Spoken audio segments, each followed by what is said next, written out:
Sarah Martinez had always been different from other girls her age. Growing up in a small Texas town, while her friends played with dolls and dreamed of becoming teachers or nurses, Sarah spent her afternoons climbing trees, building forts, and watching military documentaries with her grandfather, a Vietnam War veteran.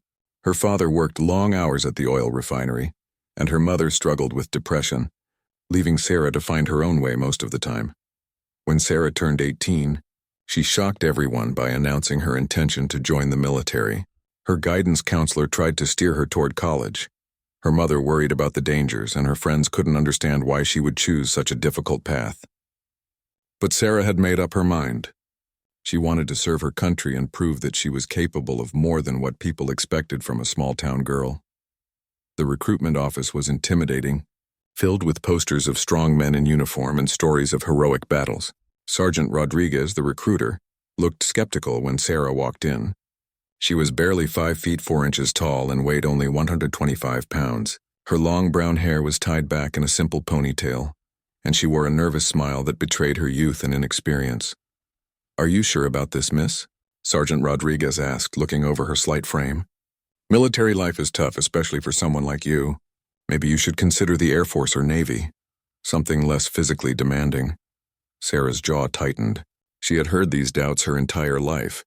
Too small, too weak, too feminine. But she had also inherited her grandfather's stubborn streak and her father's work ethic. "I want to be infantry," she said firmly. "I want to be where the action is." The sergeant raised his eyebrows but handed her the paperwork. "All right, but don't say I didn't warn you. Basic training starts in 6 weeks. You better start preparing now." Those 6 weeks flew by in a blur of running, push-ups, and mental preparation.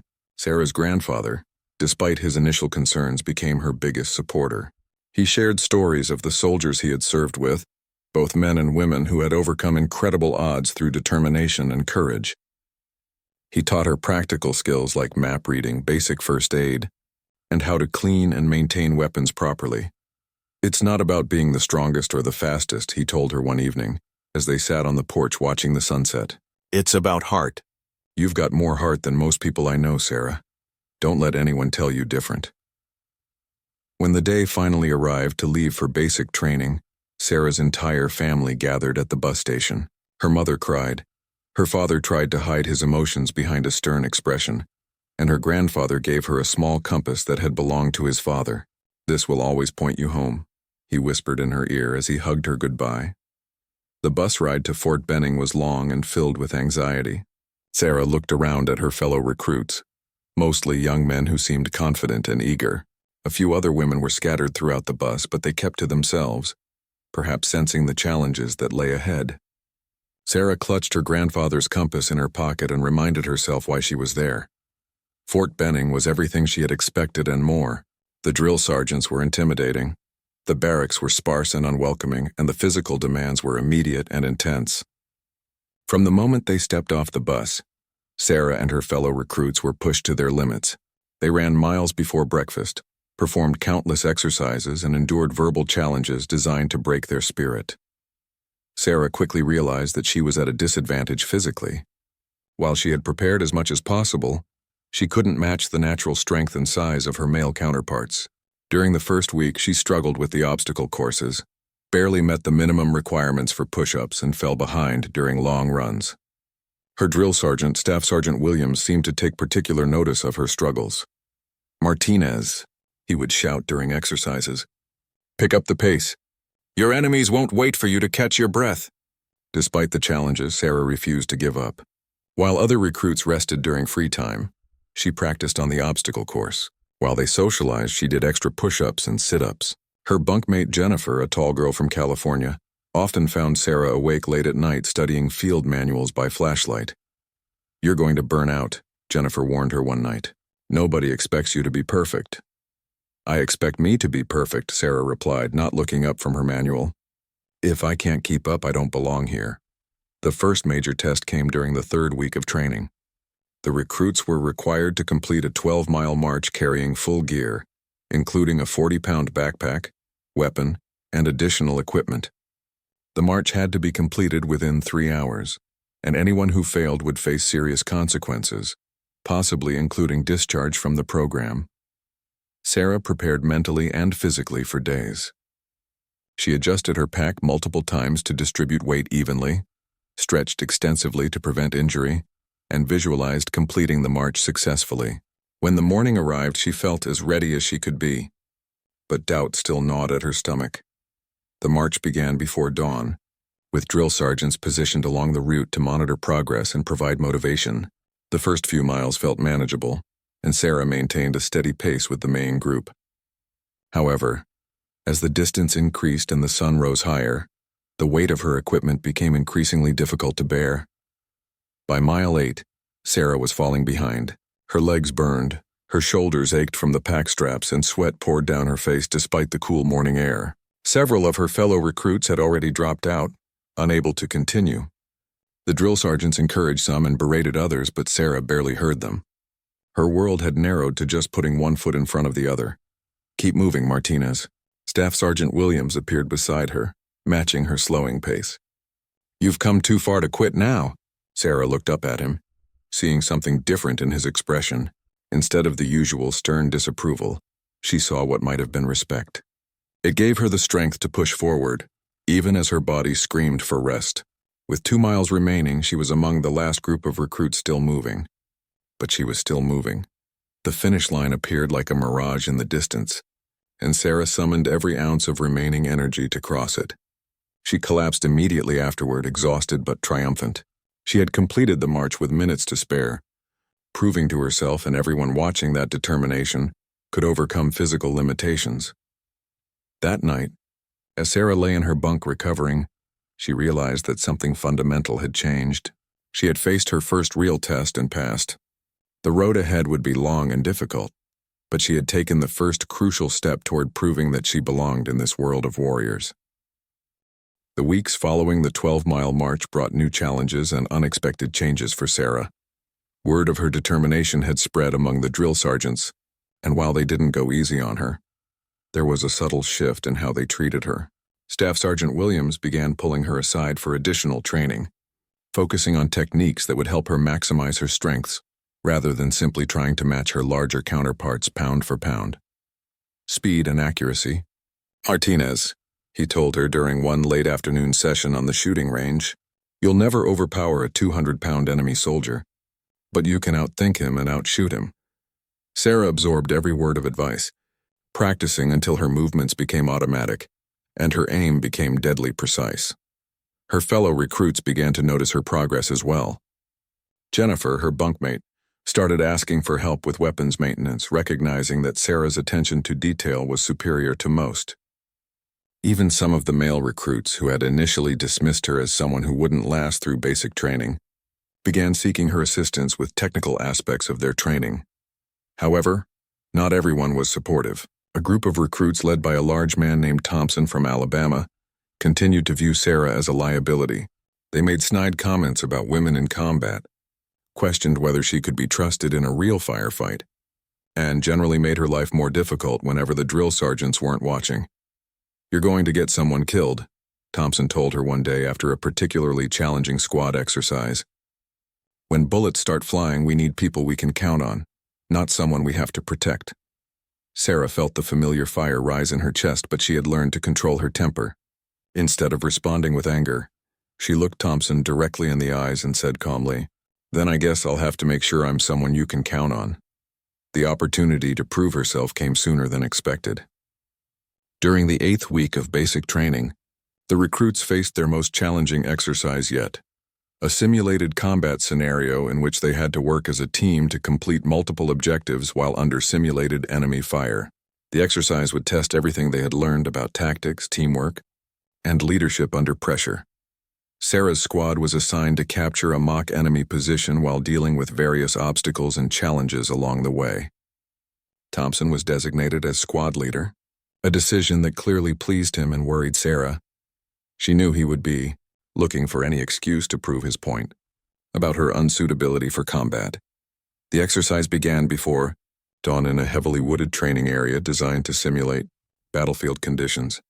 Smoke machines created limited visibility, blank ammunition provided realistic sound effects, and drill sergeants acting as enemy forces made the scenario as challenging as possible. Sarah's squad had to navigate through the terrain, neutralize enemy positions, and reach their objective within a specified time limit. From the beginning, things went wrong. Thompson's overconfidence led him to choose a route that exposed the squad to simulated enemy fire, and his loud commands gave away their position repeatedly. 2 squad members were declared casualties within the first 30 minutes, leaving the remaining members to complete the mission with reduced numbers. As the situation deteriorated, Sarah found herself naturally taking on more responsibility. When Thompson's radio went dead during a crucial communication attempt, Sarah used her knowledge of hand signals to coordinate the squad's movements.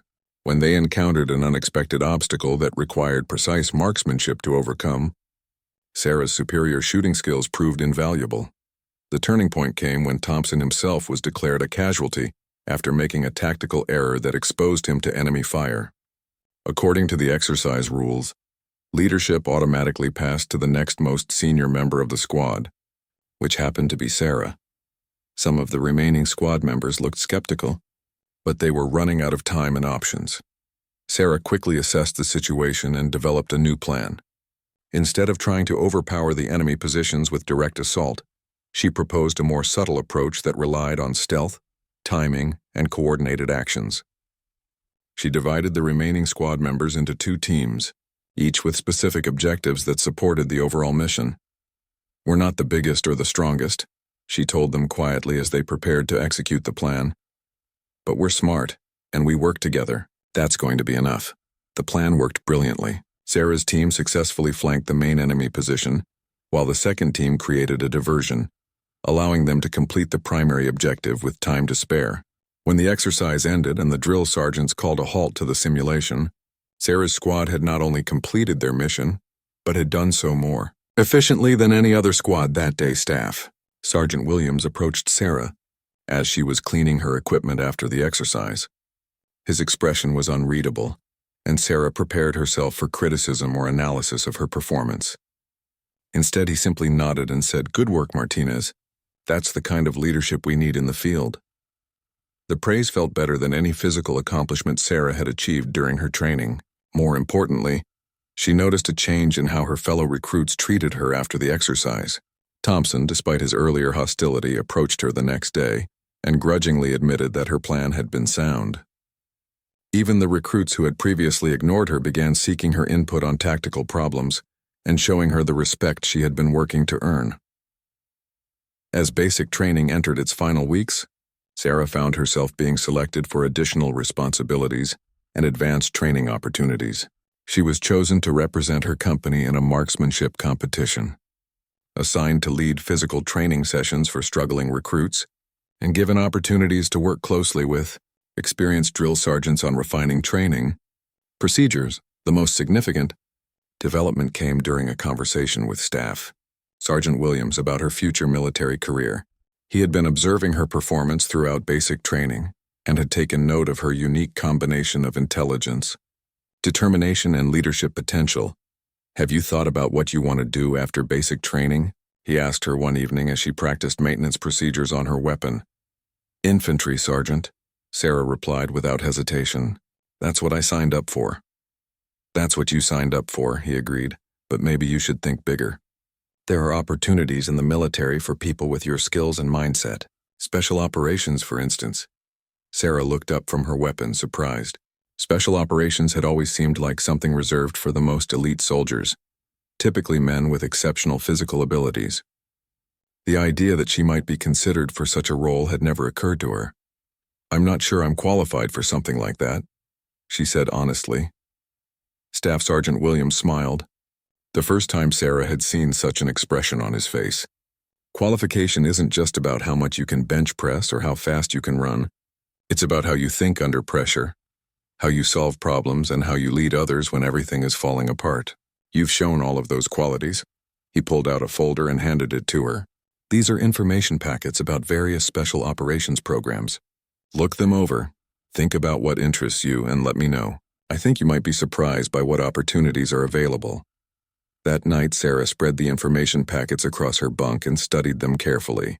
The programs described seemed almost impossibly challenging, requiring levels of physical and mental toughness that she wasn't sure she possessed.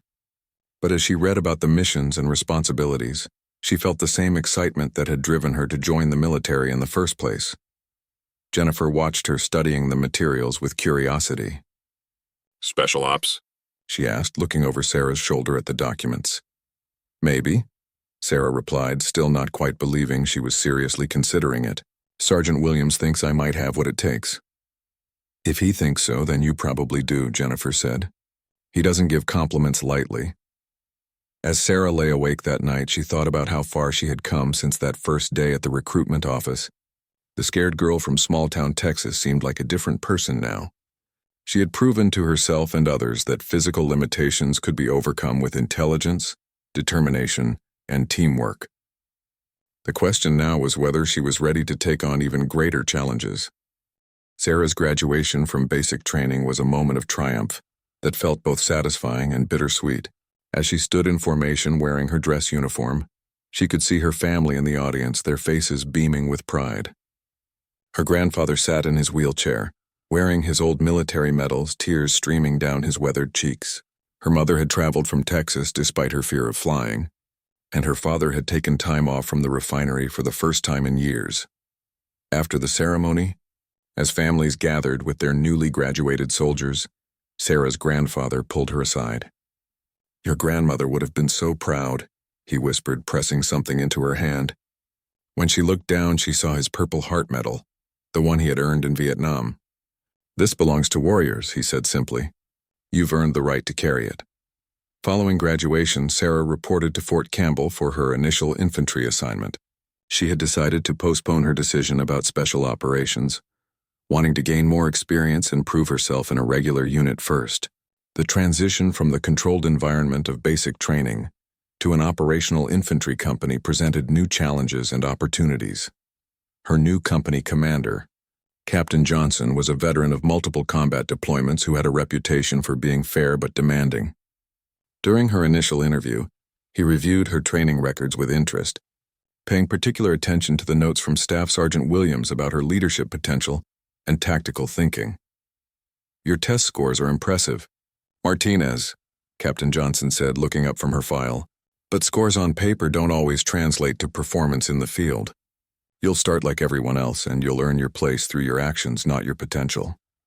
Sarah's first months with the company were a period of intense learning and adjustment.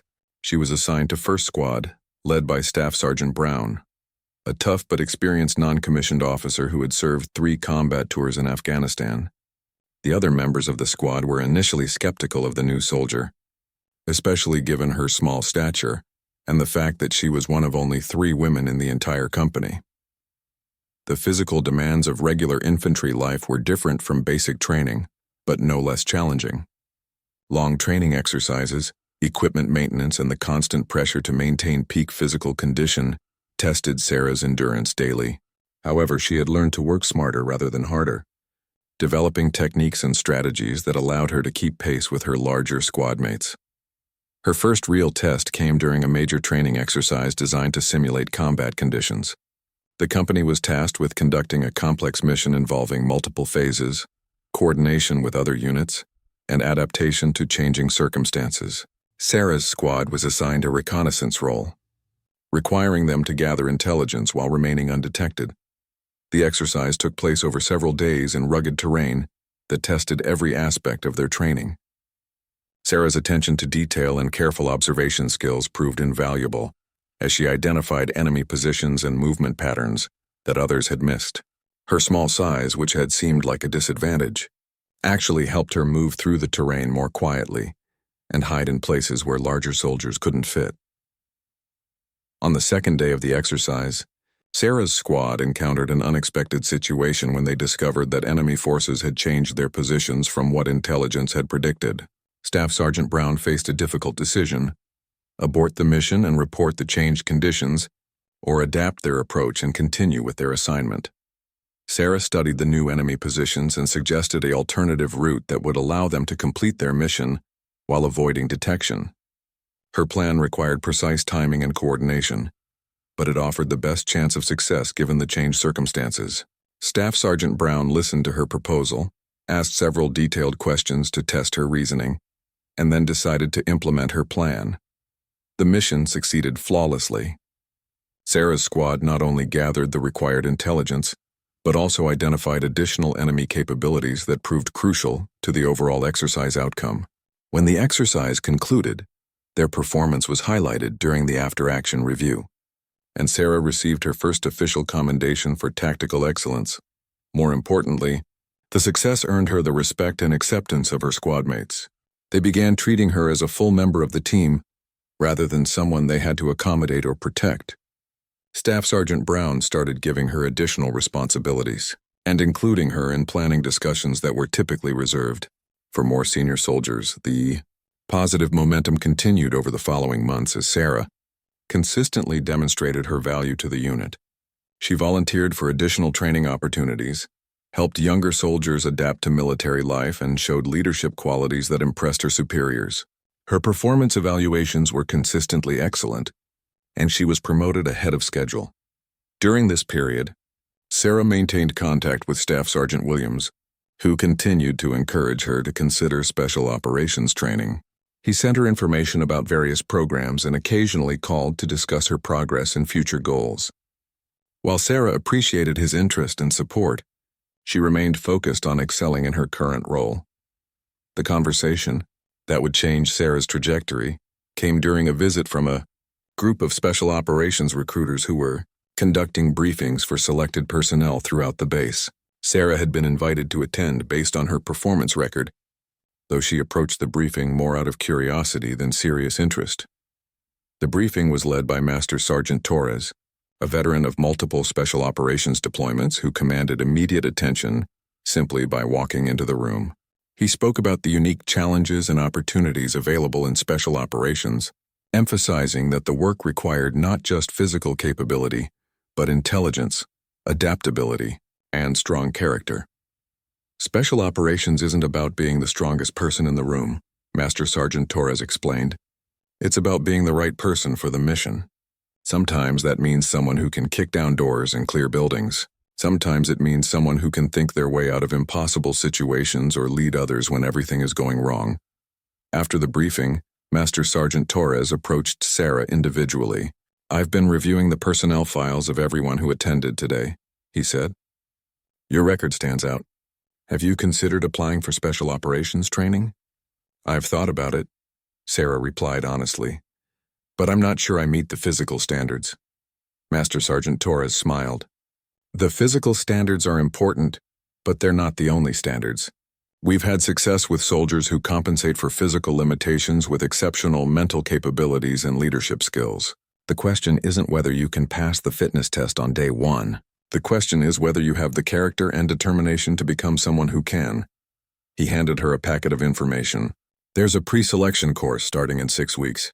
It's designed to prepare candidates for the actual selection process and give them a realistic idea of what's involved. If you're interested, I can put your name forward. No commitment beyond that." Sarah took the packet, feeling the familiar mix of excitement and apprehension that had accompanied every major decision in her military career. "What kind of success rate do people like me have?" she asked. "People like you?" Master Sergeant Torres raised an eyebrow. "You mean dedicated soldiers with proven leadership abilities and tactical intelligence?" "Pretty good, actually. The washout rate is high for everyone, but it's usually not because of physical limitations. It's because people give up when things get difficult, or they can't handle the mental pressure, or they can't work effectively as part of a team." That evening, Sarah called her grandfather to discuss the opportunity. His voice was weaker than it had been at graduation, but his enthusiasm was unchanged. "You've never taken the easy path," he told her. "Why would you start now? If they think you have what it takes, then you probably do. And if you don't make it, at least you'll know you tried." Sarah's company commander was supportive but realistic when she approached him about applying for the pre-selection course. "It's a good opportunity," Captain Johnson said, "but understand that it's going to be the hardest thing you've ever done. The physical demands alone will test your limits, and the mental pressure is designed to break people. If you go, you need to be fully committed." After several days of consideration, Sarah made her decision. She would apply for the pre-selection course and see if she could meet the challenge. The worst thing that could happen was failure, and she had overcome that fear long ago. The best thing that could happen was the opportunity to serve at the highest levels of the military and make a difference in ways she had never imagined possible. The Special Operations Pre-Selection course was held at a remote training facility that seemed designed to intimidate candidates before they even began. Sarah arrived with 43 other soldiers, all of whom had been carefully screened and selected based on their performance records and potential. As she looked around at her fellow candidates, she realized she was one of only 2 women in the group, and the only one who could accurately be described as small in stature. The course instructors made it clear from the first day that their job was not to help candidates succeed, but to identify who had the mental and physical toughness necessary for special operations work. Chief Petty Officer Martinez, the lead instructor, addressed the group with brutal honesty about what they could expect. Over the next 3 weeks, we're going to push you beyond what you think are your limits, he announced as the candidates stood at attention in the pre-dawn darkness. Some of you will quit because it hurts too much. Some will quit because you're embarrassed about your performance. Some will quit because you realize this isn't what you really want. The few who don't quit will have earned the right to attend actual selection. The first week focused primarily on physical conditioning and basic special operations skills. The daily routine began with physical training at 500 hours and continued until well after dark with only brief breaks for meals. Sarah found herself struggling immediately with the physical demands, which were significantly more challenging than anything she had experienced in regular infantry training. The obstacle courses were longer and more complex, requiring not just strength and endurance but problem-solving skills and the ability to function effectively while exhausted. The runs were longer and faster, often conducted while carrying heavy equipment over difficult terrain. The calisthenics session seemed designed to find each candidate's breaking point and then push them slightly beyond it. By the end of the first week, 8 candidates had voluntarily withdrawn from the course. Sarah had managed to meet the minimum standards for most exercises, but she was consistently among the slower performers and had to work harder than most of her peers to keep up. The instructors took notice of her struggles and began paying special attention to her performance. Chief Martinez called out during one particularly challenging workout session. "Pick up the pace. Your teammates can't wait for you to catch your breath." The comment stung because Sarah knew it was partially true. In several team exercises, her slower pace had affected overall performance. However, she also noticed that her attention to detail and problem-solving abilities often compensated for her physical limitations.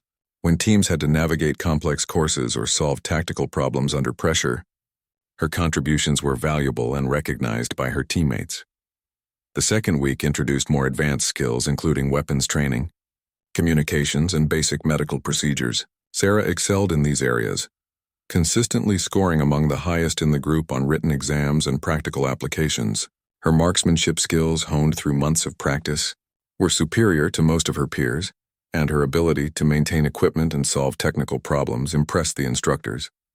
During a night navigation exercise, Sarah's careful preparation and attention to detail allowed her to reach her objective faster and more accurately than candidates who were physically stronger but less methodical in their approach.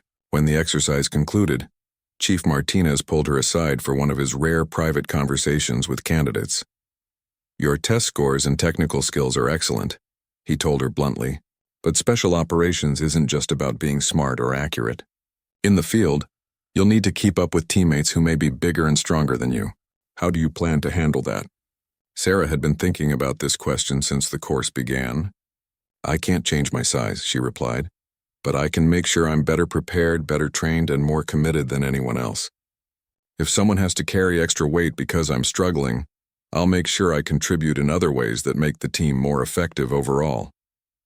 Chief Martinez nodded slowly. "That's the right attitude, but attitude alone won't get you through selection. You need to find ways to close the performance gap, or you're going to wash out regardless of how committed you are." The conversation motivated Sarah to seek additional training opportunities outside of the official course schedule. She began waking up earlier to do extra physical training, studying technical manuals during meal breaks, and practicing skills during free time that other candidates used for rest and recovery. Her roommate, another candidate named Stevens, initially thought she was overdoing it. "You're going to burn out," Stevens warned her after finding Sarah practicing knot-tying techniques late one evening. Everyone here is motivated, but you can't maintain that pace for 3 weeks. I have to, Sarah replied simply. Everyone else here has natural advantages I don't have. This is how I level the playing field. The most challenging test came during the final week in the form of a comprehensive exercise that combined all the skills candidates had learned, while pushing their physical and mental endurance to the limit. Teams of 4 candidates were required to complete a series of objectives over a 48-hour period, with minimal sleep, limited food, and constant pressure from instructors acting as enemy forces. Sarah was assigned to a team with Stevens and 2 other candidates she had worked with frequently during the course. The team dynamics had evolved over the 3 weeks, and her teammates had learned to utilize her strengths while compensating for her physical limitations. When the exercise began, they implemented a strategy that maximized each member's contributions to the team's overall effectiveness. The exercise tested everything they had learned in the most demanding way possible. They had to navigate difficult terrain while carrying heavy equipment, solve complex tactical problems under time pressure, and maintain operational effectiveness despite exhaustion and stress. Sarah's role focused on navigation, communications, and tactical planning, while her teammates handled tasks that required greater physical strength. 18 hours into the exercise, Sarah's team encountered their most difficult challenge when they discovered that enemy forces had blocked their planned route to the next objective. With time running short and limited options available, the team had to develop a new plan quickly and execute it flawlessly to avoid failure. Sarah studied the situation and proposed a complex solution that would require precise timing and coordination. Her plan involved splitting the team temporarily, using deception to misdirect enemy attention, and converging on the objective from an unexpected direction. The plan was risky and demanding, but it offered the best chance of success given their circumstances. "Are you sure this will work?" Stevens asked as they prepared to implement Sarah's plan. "No," Sarah replied honestly, "but I'm sure the alternatives won't work. Sometimes you have to trust your preparation and execute." The plan succeeded brilliantly. Sarah's team not only reached their objective within the required time, but did so without being detected by the enemy forces. Their performance during this phase of the exercise was later highlighted as an example of effective teamwork and tactical thinking under pressure. When the comprehensive exercise concluded, 26 candidates remained from the original group of 44. Sarah was among them, having met all minimum standards and demonstrated consistent improvement throughout the course.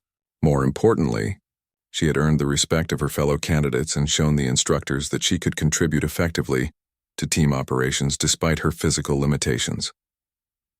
During the final evaluation session, Chief Martinez reviewed each candidate's performance and provided feedback about their readiness for actual selection. When Sarah's turn came, his assessment was thorough and honest. "Your physical performance improved significantly over the 3 weeks," he told her, "but it's still your weakest area. However, your technical skills, tactical thinking, and leadership abilities are among the best in this group. Most importantly, you've demonstrated the kind of mental toughness and commitment that we look for in special operations personnel." He paused and looked directly at her. "I'm recommending you for selection, but I want you to understand what that means. The actual selection course will be even more demanding than what you've experienced here. You'll need to continue improving physically while maintaining your other strengths. Are you prepared for that challenge?" Sarah thought about everything she had overcome to reach this point. The doubts, the physical struggles, the long hours of extra preparation, and the constant pressure to prove herself worthy. She thought about her grandfather's compass still in her pocket, and his belief that heart mattered more than size. "Yes, Chief," she replied with quiet confidence. "I'm ready." The actual selection course began 6 months later, at an undisclosed location that candidates were transported to, with blackened windows and strict instructions about maintaining operational security. Sarah had used the intervening months to prepare more intensively than ever before, working with specialized trainers, nutritionists, and even sports psychologists to maximize her physical and mental readiness. Her company commander had granted her special training status, allowing her to focus entirely on preparation rather than regular unit duties. She had gained 15 pounds of muscle, improved her running times significantly, and developed mental techniques for managing stress and fatigue during extended operations. Most importantly, she had worked with a former special operations soldier who helped her develop strategies for maximizing her effectiveness while minimizing her physical disadvantages. The selection course facility was austere and intimidating, with no unnecessary amenities or comfort items. Candidates were housed in basic barracks, fed simple meals, and provided only essential equipment. The message was clear. This was about testing fundamental capabilities, not about providing a pleasant experience. Sarah was one of 37 candidates who began the course, including 2 other women. The group represented the best soldiers from across all military branches, each having demonstrated exceptional performance in their previous assignments and successfully completed rigorous pre-selection processes. Despite this high level of pre-screening, Sarah knew that the majority of candidates would not complete the course successfully. The first phase of selection focused on individual performance under extreme physical and mental stress. Candidates faced daily challenges that pushed their endurance, strength, and problem-solving abilities to the limit while operating on minimal sleep and nutrition. The instructors provided little encouragement or feedback, creating an environment where candidates had to maintain motivation and performance standards entirely through internal drive. Sarah's approach to the first phase was methodical and sustainable. While some candidates attacked each challenge with maximum intensity from the beginning, she paced herself carefully and focused on consistent performance rather than spectacular individual efforts. Her smaller size meant she couldn't match the raw physical output of larger candidates, but her efficiency and technique often allowed her to complete tasks with less energy expenditure. The daily routine was relentless. Candidates woke before dawn for physical training that varied from long-distance runs to obstacle courses to combat simulations. This was followed by academic instruction covering advanced tactics, communications, and technical skills. Afternoons involved practical exercises that tested the ability to apply learned concepts under stress, and evenings often included additional physical challenges or problem-solving scenarios.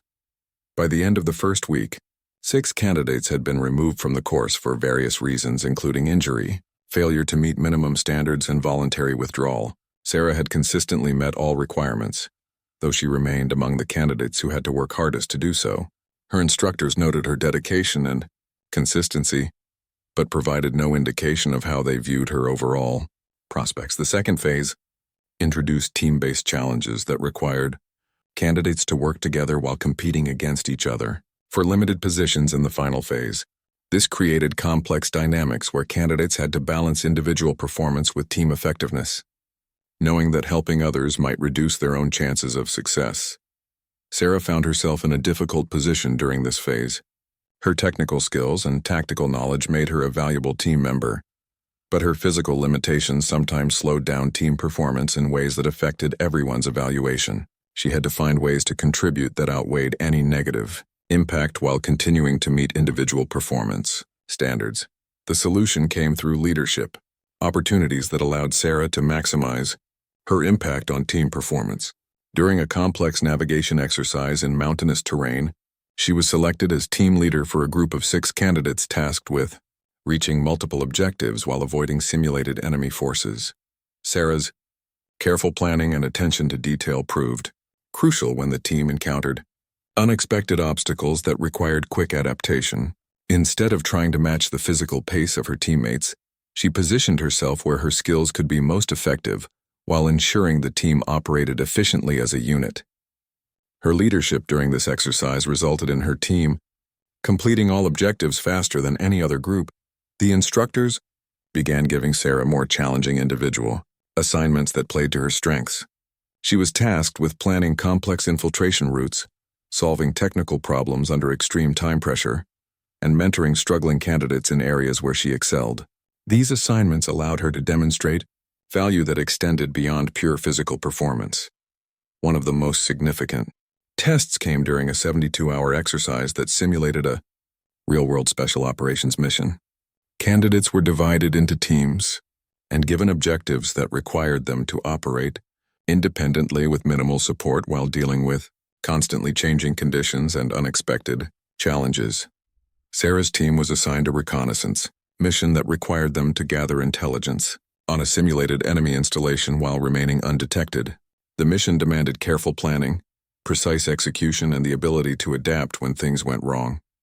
As team leader, Sarah had to balance the need for thorough intelligence gathering with the requirement to avoid compromise.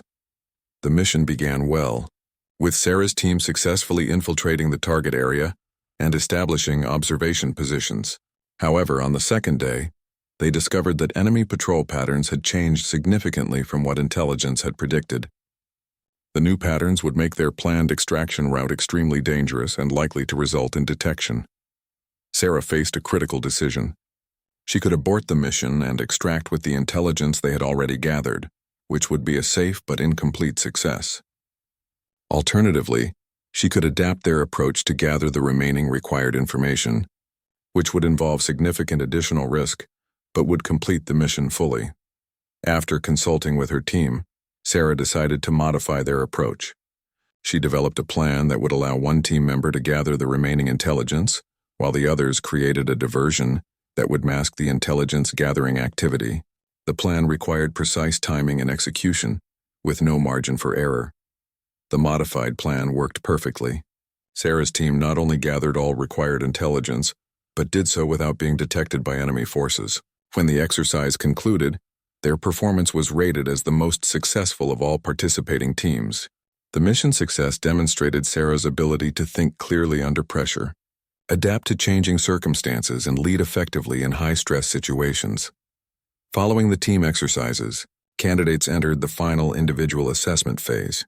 This involved one-on-one evaluations with senior special operations personnel who tested not only physical and technical capabilities, but also psychological resilience, decision-making ability, and suitability for the unique demands of special operations work. Sarah's final assessment was conducted by Commander Richards, a Navy SEAL with extensive operational experience who had a reputation for identifying candidates with exceptional potential. The assessment took place over several days and included physical challenges, technical examinations, psychological evaluations, and extensive interviews about motivation and goals. "Why do you want to be in special operations?" Commander Richards asked during one of their sessions. Sarah had been asked this question many times throughout the selection process, but she sensed that Commander Richards was looking for something deeper than the standard answers about serving country and seeking challenges. "Because I believe I can make a difference in ways that matter," she replied thoughtfully. "Special operations work isn't just about individual achievement. It's about being part of something larger than yourself and contributing to missions that can change outcomes in important ways. I want to be where my skills and commitment can have the greatest impact." Commander Richards studied her carefully. "Your physical performance has improved significantly since you began this process, but you'll always be at a disadvantage in some areas compared to larger operators. How will you handle situations where physical capability is the primary requirement?" "I'll make sure I'm never the weakest link by being stronger in other areas," Sarah answered. "Every team needs different capabilities. My job is to be so good at what I bring to the team that my value outweighs any limitations, and I'll keep working to minimize those limitations while maximizing my strengths." The conversation continued for hours, covering everything from tactical scenarios to personal motivation to long-term career goals. Commander Richards challenged every answer, testing not just knowledge but thought processes and character. Sarah left the session feeling mentally exhausted, but confident that she had represented herself honestly and effectively. The final selection results were announced 2 days later, in a brief ceremony attended only by the remaining candidates and senior instructors. Of the 37 candidates who had begun the course, only 12 were selected to continue to specialized training. Sarah Martinez was among them. When her name was called, Sarah felt a combination of relief, pride, and anticipation that was unlike anything she had experienced before. She had not only survived one of the most challenging selection processes in the military, but had earned recognition as someone capable of operating at the highest levels of special operations. Commander Richards approached her after the ceremony with a slight smile on his usually serious face. "Congratulations, Martinez. You've earned this opportunity through dedication and performance, but understand that this is just the beginning. The real work starts now." As Sarah prepared to begin the next phase of her training, she thought about the journey that had brought her to this point. From a small-town girl who was told she was too small and weak for military service, she had become one of the few soldiers selected for elite special operations training. The path ahead would continue to be challenging, But she had proven to herself and others that determination and intelligence could overcome almost any obstacle. The specialized training phase following selection introduced Sarah to a world of military operations she had never imagined possible. The training facility was larger and more sophisticated than anything she had experienced, with cutting-edge technology, advanced simulation systems, and instructors who were legends in the special operations community. She was now part of an elite group being prepared for missions that could influence national security and international events. The 12 selected candidates were divided into smaller groups based on their demonstrated strengths and intended specializations. Sarah was assigned to a team focused on reconnaissance and intelligence gathering, roles that emphasized her technical skills, attention to detail, and analytical capabilities. Her teammates included some of the most capable soldiers she had ever worked with, each bringing exceptional abilities in different areas. The training curriculum was comprehensive and demanding, covering advanced weapons systems, communications technology, foreign languages, cultural awareness, medical procedures, and specialized tactics for operating in hostile environments. Sarah threw herself into every aspect of the training with the same dedication that had carried her through selection, but she now had the confidence that comes from proven success. One of her instructors was Master Chief Thompson, a veteran of multiple combat deployments who had initially been skeptical about Sarah's selection. However, her performance during training quickly changed his opinion. Her marksmanship skills were among the best in the class. Her technical aptitude was exceptional, and her ability to remain calm under pressure impressed even experienced operators. Martinez, Master Chief Thompson told her after a particularly challenging exercise, "When I first heard about your selection, I wasn't sure it was the right decision. Small unit operations require people who can handle any situation that comes up. But you've proven that physical size doesn't determine operational effectiveness. Your teammates trust you, and that's what matters most." The trust of her teammates had indeed become one of Sarah's greatest assets. During training exercises, they learned to utilize her strengths while covering her remaining weaknesses. She became the team's primary navigator, communications specialist, and tactical planner, while her teammates handled tasks requiring greater physical strength. The division of responsibilities made the entire team more effective than any individual member could be alone.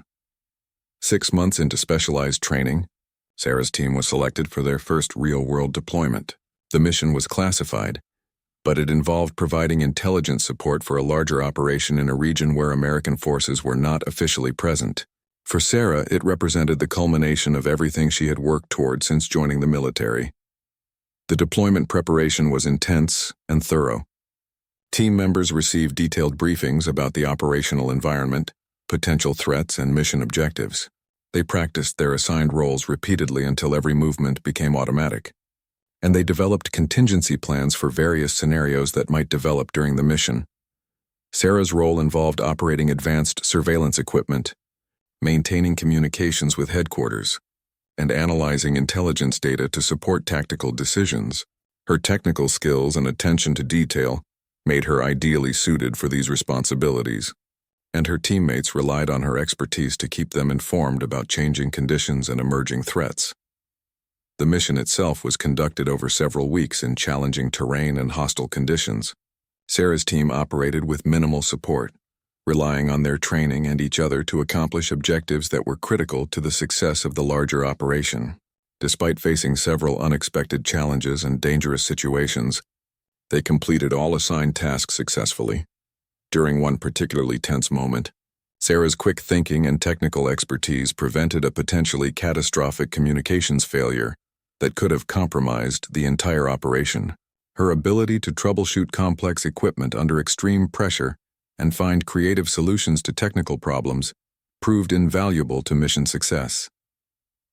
When the team returned from deployment, their performance received recognition at the highest levels of the special operations community. Sarah was personally commended for her technical excellence and operational effectiveness, validation that her selection and training had been justified by real-world results. More importantly, the successful deployment opened new opportunities for Sarah within the special operations community. She was invited to attend advanced technical schools, assigned to increasingly complex missions, and given leadership responsibilities that recognized her growing expertise and proven reliability. Over the following years, Sarah participated in numerous deployments and operations around the world. She became known within the special operations community as a technical specialist who could be relied upon in the most challenging situations. Her reputation grew not just for her individual capabilities but for her ability to make teams more effective through her contributions. The recognition came not just from fellow operators but from senior leaders who understood the value of having diverse capabilities within special operations units. Sarah was promoted ahead of her peers and given opportunities to influence training and operational procedures. Based on her unique experiences and perspectives, one of the most significant moments came when Sarah was approached by Commander Richards, the same officer who had conducted her final selection assessment years earlier. He was now in a position to influence the selection and training of future special operations personnel, and he wanted Sarah's input on improving the process. "The military is changing," Commander Richards told her during their meeting. "We're recognizing that effectiveness comes from diversity of capabilities, not just conformity to traditional models. Your success has helped prove that point, and now we want to incorporate those lessons into how we select and train operators." Sarah was invited to participate in developing new selection criteria and training methods that would identify and develop candidates with diverse strengths rather than focusing solely on traditional physical characteristics. Her involvement in this process represented not just personal success, but contribution to positive change within the special operations community. The work was challenging and rewarding, requiring Sarah to analyze her own experiences and extract lessons that could benefit future operators. She worked with psychologists, trainers, and senior leaders to develop approaches that would identify candidates with the mental toughness, technical aptitude, and leadership potential necessary for special operations success. As Sarah reflected on her journey from a small town girl who was told she was too small for military service to a respected special operations professional, influencing the future of elite military training, she thought about all the people who had supported and challenged her along the way. Her grandfather's compass still sat in her gear bag, a reminder of the values and determination that had carried her through every challenge. The young woman who had walked into that recruitment office years earlier could never have imagined where her military career would lead. Through determination, continuous learning, and refusal to accept limitations defined by others, Sarah had not only achieved her own goals but had helped expand possibilities for future generations of soldiers. Her story became an example within the military community that excellence comes in many forms, and that the most important qualifications for special operations work are character, intelligence, and commitment rather than physical size or traditional measures of strength. Sarah Martinez had proven that when someone has the heart of a warrior, the size of their body becomes irrelevant to the magnitude of their impact.